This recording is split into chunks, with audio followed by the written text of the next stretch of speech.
All right, so welcome to another deep dive. We're all about getting to the heart of fascinating topics without wasting your time. Like a concentrated dose of knowledge. Exactly. No fluff, just the good stuff.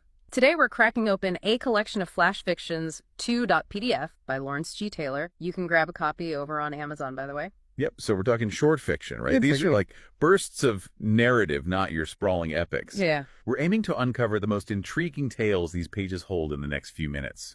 Ready to jump in? Absolutely. Let's dive straight in. Starting with, summer.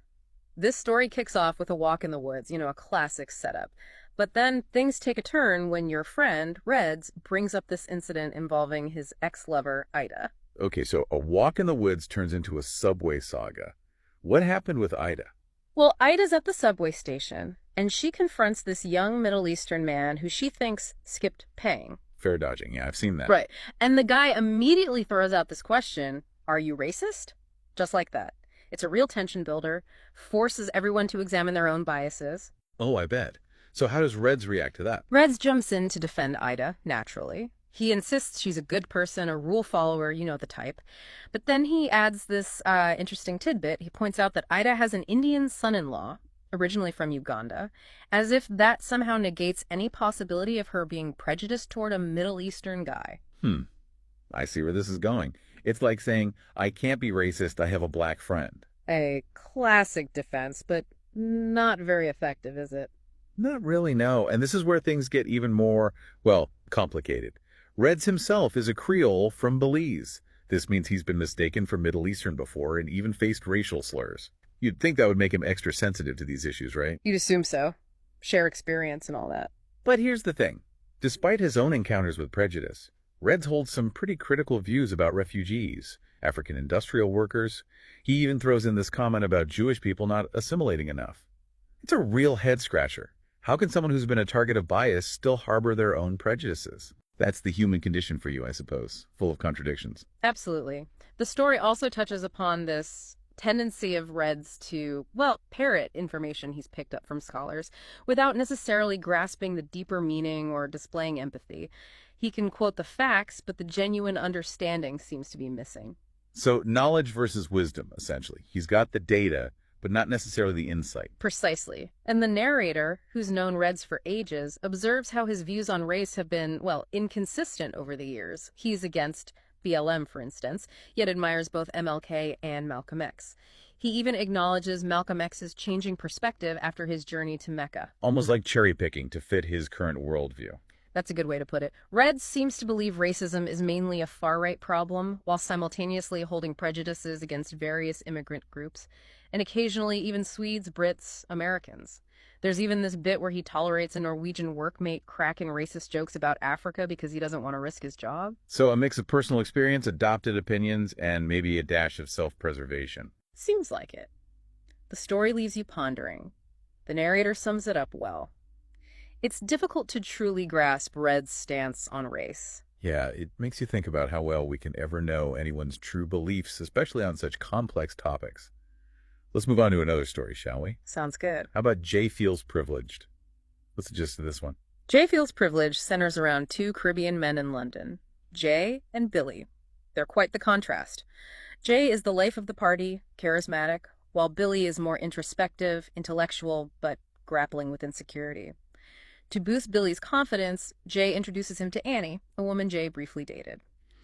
And, things get complicated from there. Complicated in what way? Billy and Annie hit it off, connecting over their shared love of books. They become romantically involved, but there's a twist.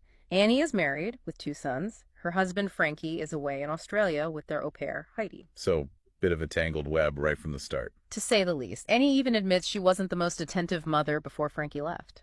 And how does Frankie feel about this whole situation? Frankie returns from Australia unexpectedly, having lost Heidi to another man, and he's furious. He threatens Annie, which makes her consider ending things with Billy. To make matters worse, Frankie goes for a court order against Billy, really escalating the tension. Talk about a pressure cooker. Yeah. And Annie doesn't help matters. She ignores Billy's advice to hire a solicitor, which leads to Billy leaving her in anger. Things then take a very dark turn. Annie surrenders her children to Frankie, but refuses to go back to him. Frankie gets violent, and in the confrontation, Annie ends up stabbing him in self-defense. Oh, wow. That escalated quickly. It does. Annie ends up in prison for attempted manslaughter. It's a stark reminder how quickly personal dramas can spiral and have legal repercussions. On what becomes of Billy and Annie after all that. Despite everything, Billy is there to greet Annie upon her release. Sadly, their children end up going down a troubled path, getting involved in criminal activity. Frankie later dies of a stroke. The story concludes with Billy and Annie still together in a new apartment. Annie is studying to be a teacher, and Billy is writing poetry. It's a reminder that even after immense hardship, there's still hope for connection and rebuilding, though the past leaves its mark. Such a powerful and poignant story. It shows how deeply our choices impact not only ourselves, but also those around us. How about we squeeze in one more tale? Sure, let's do it. What about He Said Goodbye? What grabbed you about that one? He Said Goodbye. It's a short but evocative story about a village man known as the Dreamer, because, well, he daydreams constantly. It was something his aunts who raised him, his teachers, no one quite understood. But for him, daydreaming was an escape, a way to cope with a tough childhood. You see, his mother died when he was young, there was poverty, and he always felt like the ugly duckling. So his daydreams were like a refuge from reality. Exactly. In his dreams, he could be anyone, anywhere, living a life far removed from his own. But the story ends on this note of anticipation. His daydreaming days are coming to a close, and he's looking ahead to new experiences beyond his village, beyond the online world. It's almost bittersweet, isn't it? Leaving behind a coping mechanism, but embracing a hopeful future. That's a good way to put it. It highlights resilience, the human capacity to dream and to look forward, even after facing hardships. Speaking of new experiences, let's venture into another one of Taylor's tales, Strangers When We Meet. This one delves into the realm of relationships, exploring how what we perceive often doesn't match reality. It's told from the viewpoint of JJ, a psychotherapist, who brings in this intriguing perspective on selfishness. Selfishness in relationships. I wouldn't think a therapist would endorse that. Well, JJ argues that even seemingly selfless acts within relationships can stem from a place of self-interest. It's a thought-provoking take, especially when he brings in Aristotle's famous quote about love being a single soul inhabiting two bodies. JJ questions whether true selflessness can even exist in such a connection. It's definitely challenging the romantic notion of pure, selfless love. Is there anything else that stood out in this section? Yes, JJ shares this brief but funny anecdote about a frustrating encounter with a chatbot. It seems even in the digital age, communication can be a real struggle. I can relate to that. Okay, let's move on. How about Authentic as Hell? What's this one all about? Authentic as Hell follows the narrator, an individual who hails from Guyana, a product of British colonialism. He recounts his experiences after migrating and then returning to his homeland. What's particularly interesting is his internal struggle with his mentality despite undergoing re-education. It raises questions about the lasting impact of upbringing and cultural conditioning. So even after intentional efforts to change, some things stick with you. That seems to be the case here. The narrator also grapples with this idea of multiple I's or egos within a person, suggesting that our identities are shaped by external circumstances. It's a complex and layered concept. What happens next in the story? The narrator decides to fly to Lagos, Nigeria, despite a crippling fear of flying. It's fascinating how he distrusts air travel, even with assurances about safety and British-trained pilots. His anxiety is further fueled by concerns about crime in Nigeria. So a combination of general fear and specific worries about the destination. Precisely. He even recounts these failed therapy sessions with a trainee therapist who quickly diagnosed him with an irrational fear. But the narrator insists that his fear is very real and emphasizes his emotionally expressive nature. It highlights how individual experiences of fear can be deeply personal and not always easily dismissed or categorized. So a clash between the clinical and the personal. Yes, and the narrator leaves therapy feeling misunderstood. He's looking forward to meeting this woman in Nigeria, someone he connected with online. His friends joke about her appearance, but he prioritizes her trustworthiness. It's an interesting look at how we prioritize different qualities in relationships. And does he actually make it to Nigeria? The story details his flight and arrival, highlighting that initial sense of disorientation in a new environment. He encounters two large men at the airport, Willie and Billy, who seem to be waiting for someone else. Oh, that sounds a bit ominous. It does. When the narrator tries to call Abeni, the woman he's supposed to meet, his phone gets snatched, and his luggage disappears. That's terrifying. It is. His cries for help are met with indifference from those around him. But here's a twist. It's all a dream. He wakes up safe and sound in a mansion belonging to Abeni's relatives. The dramatic events were just his pre-arrival anxieties playing out in his subconscious. That's a relief. What a roller coaster of emotions in that story. Okay, let's shift gears to a tale that takes a, shall we say, more metaphysical approach. I don't know how it happened, but I'm dead. What's the premise here? This one's really unique. The narrator is observing his own death and the aftermath, but from the perspective of a ghost. A ghost story. Interesting. He sees his body being taken to the mortuary, witnesses his family's grief. He even comments on the pathologist's report, noting it says natural causes despite all the aches and pains he felt before dying, and he's quite proud that his organs are being donated. It's a strangely humorous take on a somber subject. So even in death, a bit of vanity remains. It seems so. He also yearns for free will as a ghost, but he doesn't want to interfere with the living. He hopes to go to heaven. It raises those questions about what happens after we die, the nature of the afterlife, and whether we retain any agency. Big questions indeed. He observes what he perceives as a class system among ghosts, and mentions that he no longer cares about being ignored by the living. Again, that hint of lingering narcissism.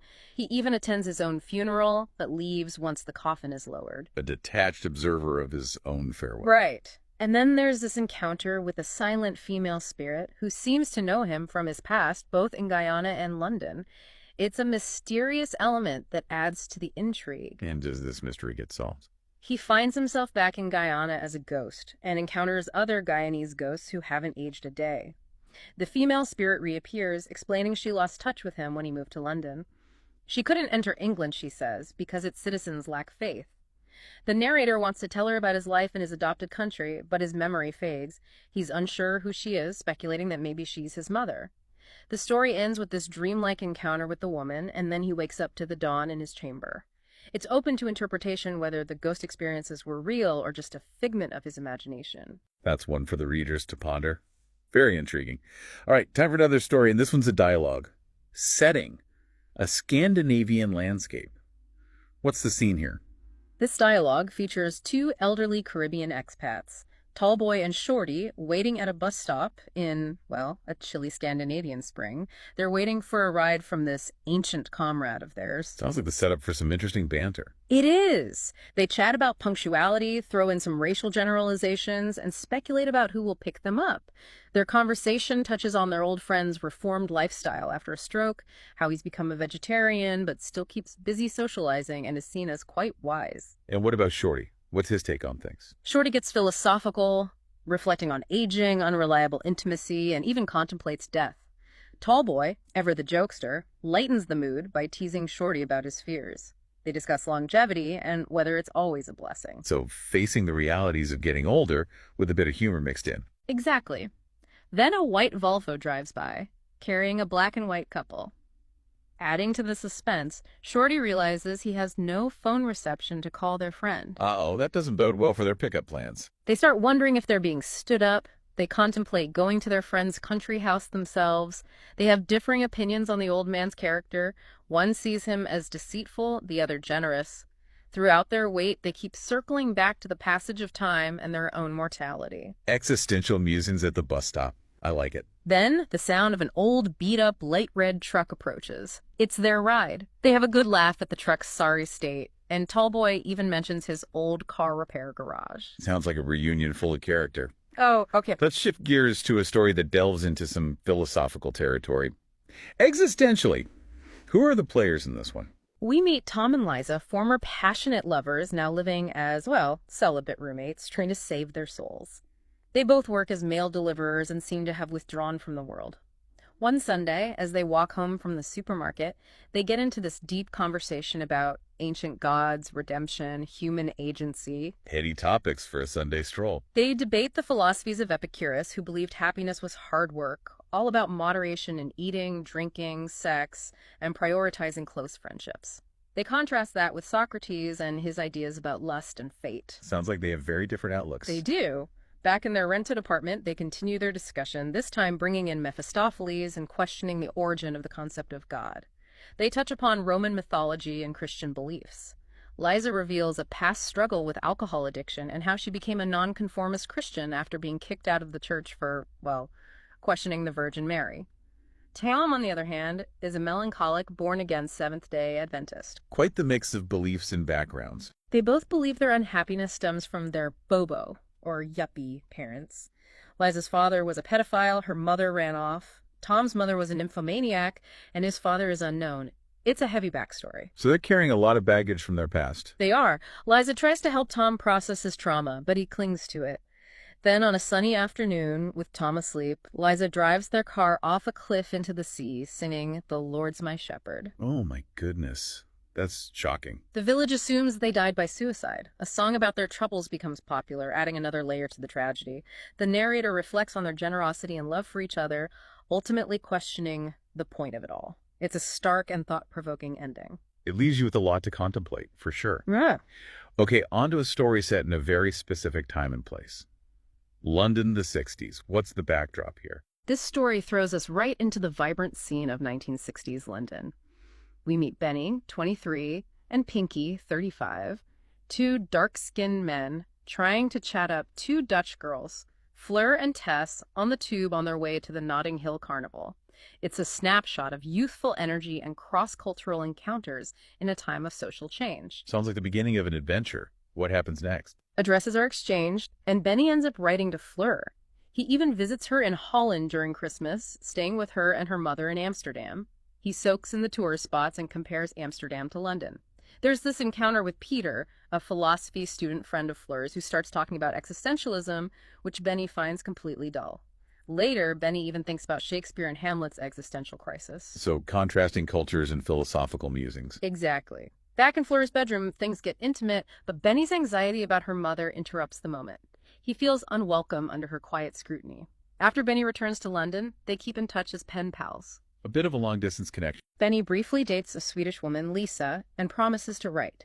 He makes a similar promise to a Spanish nurse, but prioritizes Lisa, who invites him to Sweden.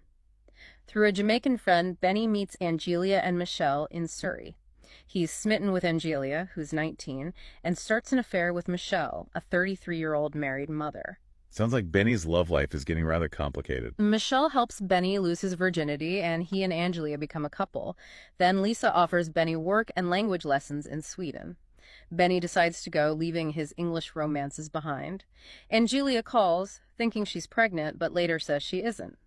Benny reflects on his past inability to go beyond petting with girls he dated and his aversion to prostitutes. So a mix of innocence and experience. Pinky jokes that Benny must have made a deal with the devil for all his luck with women. Maybe he has a certain charm. Benny's aunts in America offer to have him visit and potentially settle there. He's torn between America and staying in Sweden. He returns to London, works his old job after a brief period of unemployment, and then his American visa gets denied. Fate steps in. Sounds like a lot of twists and turns. Benny ends up marrying Lisa in Sweden later that year. They go back to London for a year before settling permanently in Sweden. He writes to Fleur about his marriage, admitting his insecurity, but he never hears from Fleur again. He wonders what might have been if he'd stayed with Fleur, who had expressed interest in going to South Africa to protest apartheid, something he advised against. He wonders if his marriage news prompted her decision to go. It's an ending that leaves you thinking about paths not taken and the what-ifs of life. Definitely makes you ponder life choices and their ripples. Okay, last story on our list, a rather unique one. Clinic hallway encounter. What's the setting here? This one takes place in a mental health clinic hallway. We have a seasoned black counselor and a young white female student doing her clinical practice. Their initial interaction is a bit awkward, with the student mistaking the counselor for a cleaner.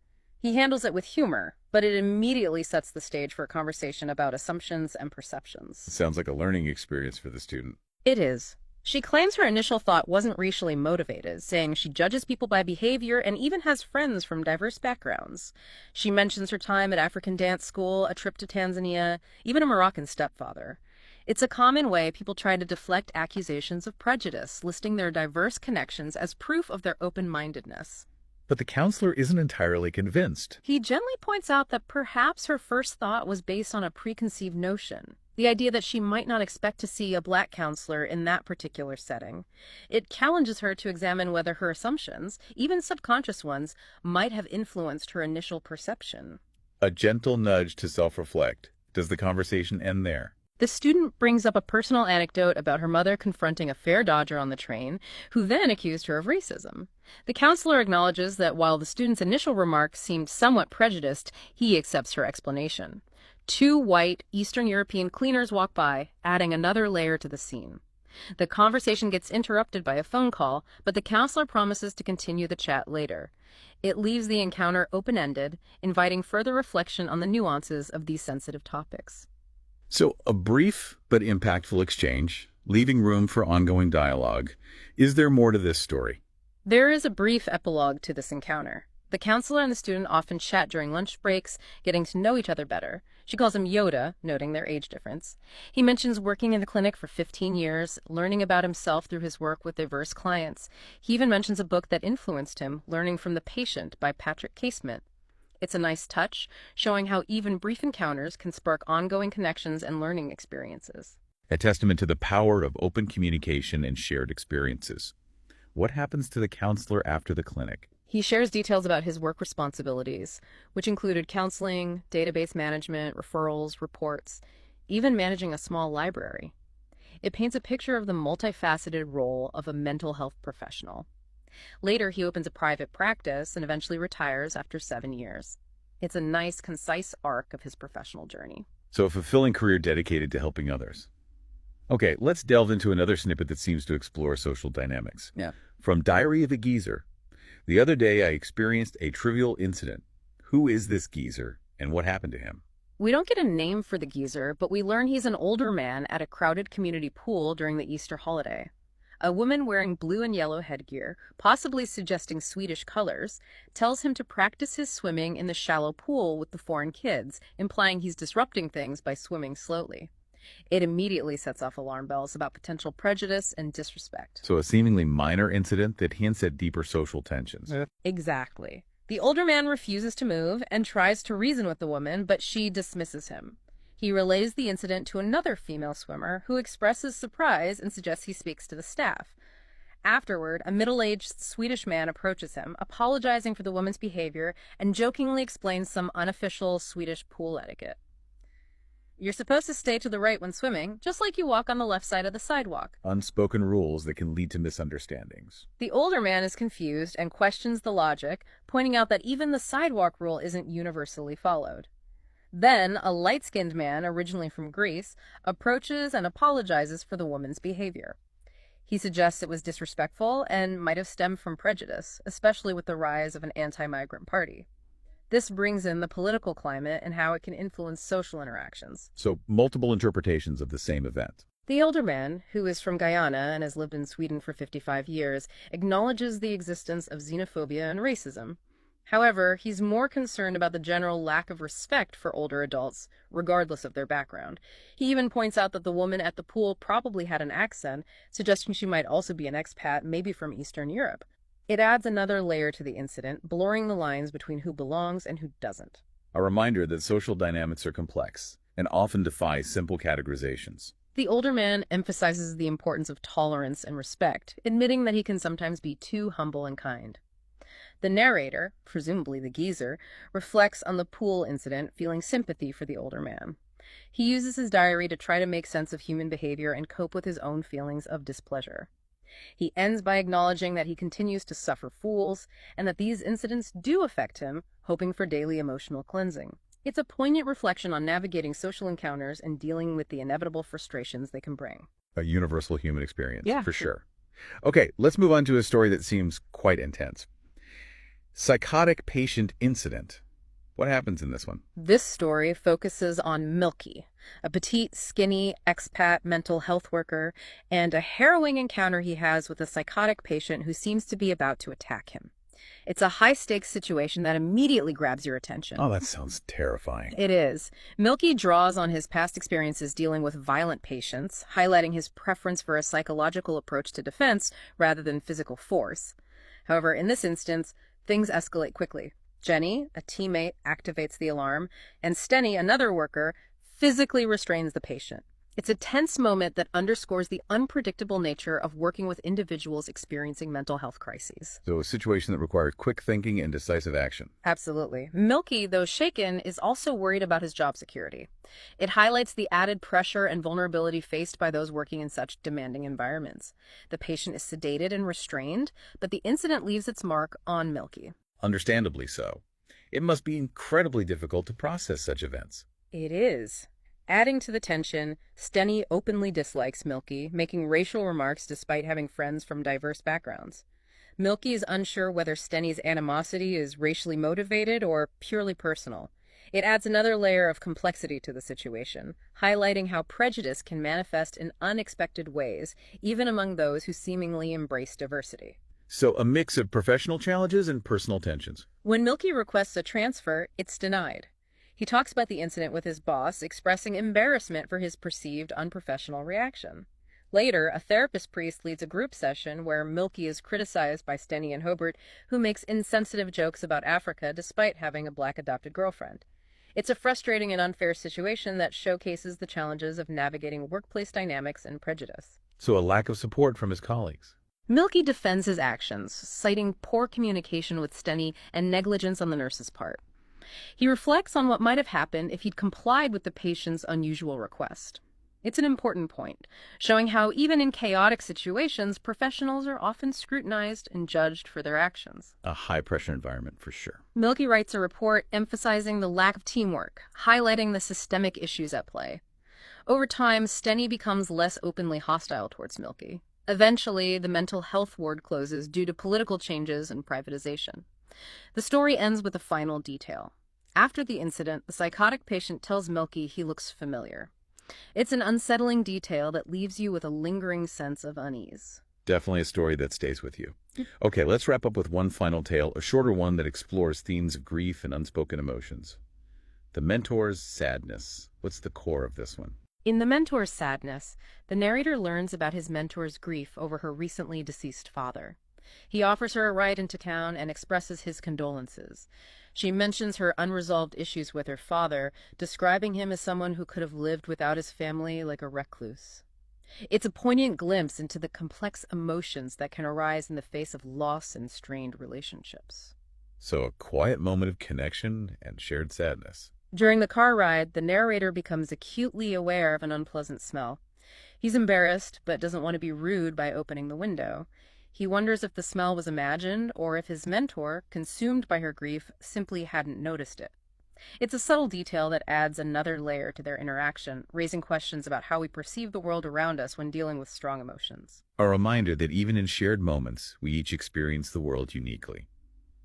Okay, that brings us to our final story. Isabel the cat. What can you tell us about this one? Isabel the cat introduces us to, Isabel, a well-fed cat with a strong personality. She's unhappy about not being allowed to sleep at the foot of Mrs. Grasshopper's bed. This was a privilege she enjoyed at Madame Monet's, her previous home. So a cat with a sense of entitlement. It seems so. Isabel misses the freedom to roam at night. The narrator, a maintenance worker, suggests she should adjust to her current situation, but Isabel is having none of it. She complains bitterly about being locked up. A cat who knows what she wants. She meows dramatically about how the world treats cats, lamenting the lack of heart even in janitors. She even sheds theatrical tears. It's a humorous portrayal of a cat's perspective on life and their perceived mistreatment. A feline drama queen. The narrator reflects on the conversation, feeling he should have shown more empathy.